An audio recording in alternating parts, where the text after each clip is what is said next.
बहनें ऐसी क्यों होती है? मैं अपनी बहन को ज़्यादा पसंद नहीं करता था। उसकी शादी हो चुकी थी, लेकिन मैं कभी उसके घर नहीं गया। बस माता पिता ही उससे मिलने जाते थे। मुझे पता भी नहीं था कि वो किस हाल में है।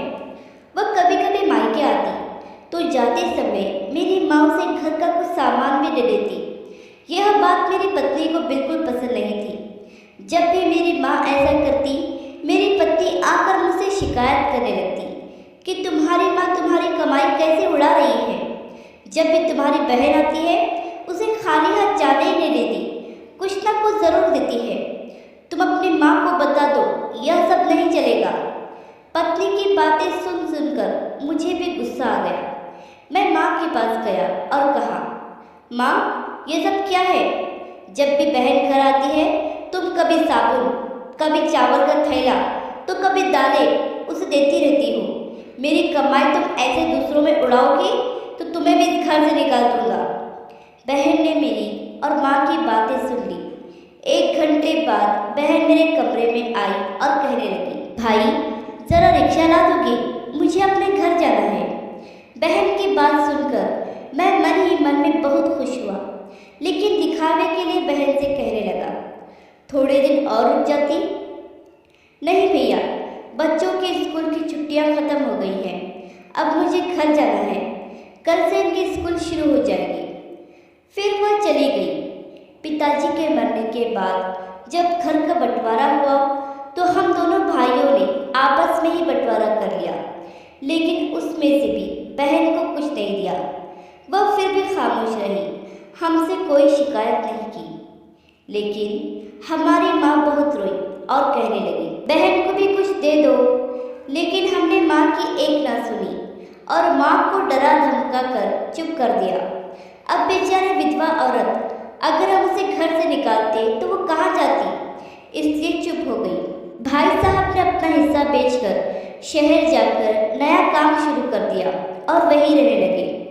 हमने अपनी बहन के साथ जैसा व्यवहार किया था, उसकी सजा तो हमें मिलनी ही थी। भाई साहब का कारोबार बर्बाद हो गया और वह मजदूरी करके अपना पेट पालने लगे। मेरे बड़े बेटे को भी टीबी हो गया। उसके इलाज में लाखों रुपये खर्च हो गए। जो भी मेरे पास था सब कुछ खत्म हो गया और मुझे कर्ज देना पड़ा। हाल इतना बुरा हो गया कि खाने के लिए भी पैसे नहीं थे। घर में कुछ राशन भी नहीं था। मैं अपने कमरे में अकेला बैठा सोच में गुम था कि मेरी बहन घर आ गई। उसे देखते ही मेरी पत्नी ने कहा, आ गई मनहूस। बहन को देखकर मैं भी गुस्सा हो गया, लेकिन अपने गुस्से को दबा लिया। वह मेरे बच्चे के पास गई, उसे देखा और फिर मेरे पास आकर बैठ गई। मेरे भाई, क्या तुम परेशान हो? यह कहते हुए उसने मेरे सर पर हाथ फेरा।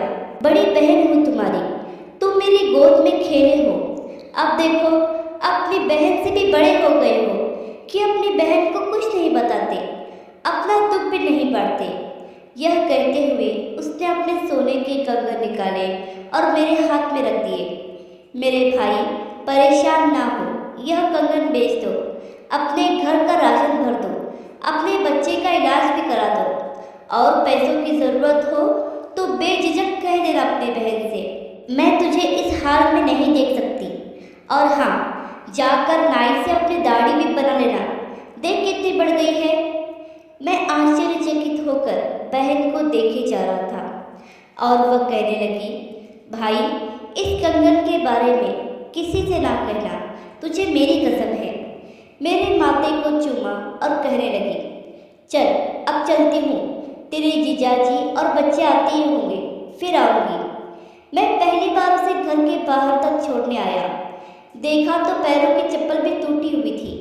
उसने कपड़े भी तो वही पुराने पहने थे। मैं बस उसे ही देखता रह गया। मैंने तो कभी अपनी बहन की घरेलू हालत जानने की कोशिश ही नहीं की थी, लेकिन जब उसने मुझे बुरे हाल में देखा तो दौड़ती हुई आई और अपने सोने के कंगन भी दे दिए ताकि मैं अपने बच्चे का इलाज करा सकूं और अपने घर का हाल सुधार सकूं। मैं सोचने लगा और मेरी आंखों से आंसू निकलने लगे कि हम भाई भी कितने मतलबी होते हैं, अपनी बहनों को पल भर में ही बेगाना कर देते हैं और बहनें अपने भाइयों का जरा सा दुख भी बर्दाश्त नहीं कर पाती। मैं उसके कंकर अपने हाथों में पकड़कर जोर जोर से रोने लगा। दोस्तों, आपकी बहन अपने ससुराल में न जाने कितने दुख सह रही होगी। कुछ समय उसके पास बैठकर उसका हाल चाल जानने की कोशिश जरूर करें।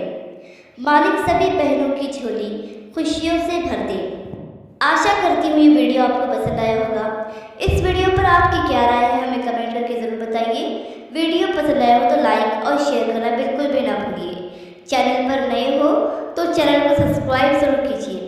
वीडियो देखने के लिए, कहानी सुनने के लिए आपका बहुत बहुत धन्यवाद।